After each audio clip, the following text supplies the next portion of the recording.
E aí, pessoal, tudo certo? Sabe aquela matéria Princípios do Direito do Trabalho que às vezes parece um bicho de 7 cabeças na hora de estudar para concurso? Então, pode relaxar. Hoje a gente vai descomplicar tudo isso e transformar num guia prático para ninguém mais errar questão sobre isso. É isso mesmo, Keila. Vamos deixar a decoreba de lado e focar no que realmente importa. A gente vai direto ao ponto, mostrando aqueles macetes que fazem toda a diferença na hora da prova e, claro, desvendando o que as bancas mais gostam de cobrar. Bora lá? Ok, então vamos começar com um cenário que é um clássico de prova. Imagina só, de um lado a gente tem o que está escrito no papel, no contrato, na carteira de trabalho, tudo formalizado. Do outro, a gente tem o que a pessoa faz de verdade, no dia a dia. Se rolar uma disputa judicial, o que vale mais? O documento ou a realidade? Essa pergunta, pessoal, é a chave que abre a porta para o nosso primeiro princípio. Que para responder essa e outras perguntas que sempre caem, tá aqui o nosso roteiro de hoje, é o nosso mapa da mina. A gente vai passar por cada um desses pontos, sempre fazendo a ponte entre a teoria e como isso aparece nas questões. E no final tem aquele resumão para fixar tudo e garantir o ponto. Combinado? Então, vamos começar.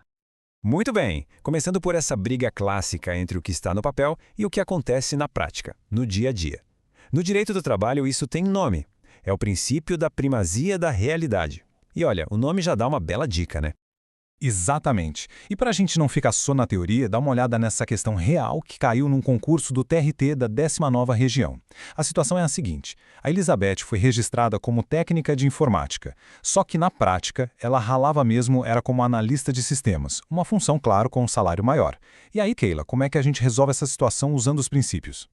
Olha só como a própria banca já deixa as pistas para a gente. De um lado, o que está no papel, na carteira de trabalho, técnica de informática. Do outro, o que acontecia na realidade, nos fatos, analista de sistemas. É esse conflito que acende o alerta para a gente matar a questão. É exatamente aqui que entra o nosso super princípio. O princípio da primazia da realidade diz o seguinte: a verdade dos fatos é mais forte, mais importante do que qualquer documento. Eu gosto de brincar que ele é tipo o VAR do direito do trabalho, sabe? Não importa o que o juiz marcou ali na hora, o que a câmera da realidade mostrou é o que vai valer. No caso da Elizabeth, ela tem sim direito a todas as diferenças salariais, porque na realidade ela era uma analista de sistemas.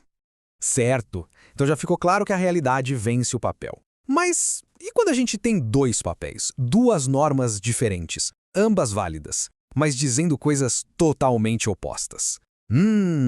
Aí a gente entra na famosa batalha das normas. Pois é, essa é outra situação que as bancas amam. A questão te joga uma lei, aí vem uma convenção coletiva, às vezes até um acordo específico da empresa. Cada um falando uma coisa, com um benefício diferente. Aí o examinador pergunta, qual delas a gente aplica? Começa a dar aquele nó na cabeça, mas calma, tem um princípio que resolve isso direitinho. E esse princípio é o da norma mais favorável. O ponto-chave aqui, pessoal, é entender que, no direito do trabalho, aquela pirâmide de hierarquia das leis que a gente aprende, ela é flexível. A gente não vai simplesmente aplicar a Constituição ou a lei porque elas estão no topo. A gente vai olhar para todas as normas que estão em jogo e aplicar aquela que, no seu conjunto, for a melhor, a mais benéfica para o trabalhador. Mas muita atenção agora, porque é aqui que mora a pegadinha que derruba muito candidato bom. Não dá para a gente criar uma norma Frankenstein, sabe? Pegando só a parte boa de uma e a parte boa de outra. A análise precisa ser feita em bloco. O nome disso é teoria do conglobamento. Você compara o pacote de benefícios da convenção com o pacote do acordo e escolhe qual, como um todo, é mais vantajoso. Ok, já destrinchamos dois princípios super importantes. Agora, vamos dar um passinho para trás para entender a origem deles. A maioria desses princípios que a gente vê em prova nascem de um princípio maior, um verdadeiro guarda-chuva do direito do trabalho, o princípio protetor. A lógica por trás dele é bem simples, na verdade. Na vida real, a gente sabe que o empregador geralmente tem mais poder econômico que o empregado. Então, o direito do trabalho cria o princípio protetor justamente para equilibrar essa balança, para dar uma força jurídica para o lado mais fraco da relação. E esse princípio se desdobra em 3 aplicações práticas que, despencam em prova. O primeiro pilar é o famoso in dubio pro operário.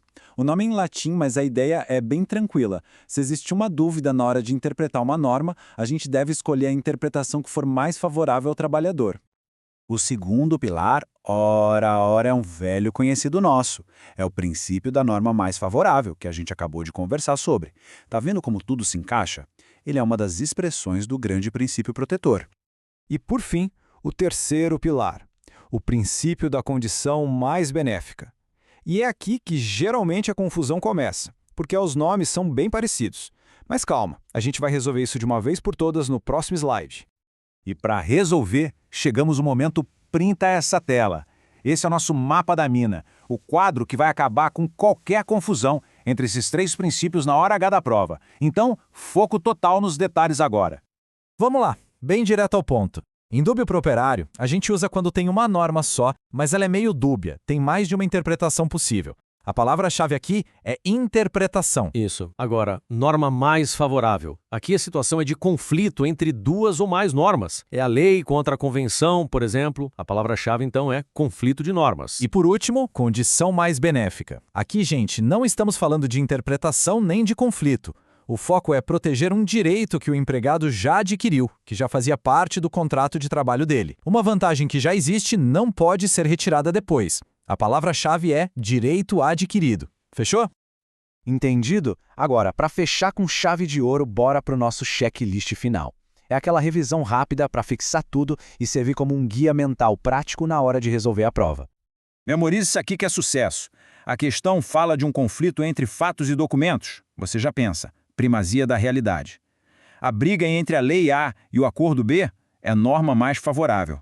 A dúvida é sobre como interpretar uma única norma em dúbio pro operário. E se o empregador quer cortar um benefício que o empregado já tinha? É a proteção da condição mais benéfica. Com esse checklist, gente, não tem erro. E aí, pessoal, ficou mais claro agora? A gente espera de verdade que este nosso encontro tenha ajudado a descomplicar de vez esse assunto. Mas agora a gente quer ouvir quem está aí na batalha do dia a dia. Qual desses princípios ainda é o maior desafio? É isso aí, deixa seu comentário aqui embaixo, a gente lê tudo, e a ideia é justamente essa, formar uma grande comunidade de estudos em que um ajuda o outro. Muito obrigado pela companhia, bons estudos e até a próxima!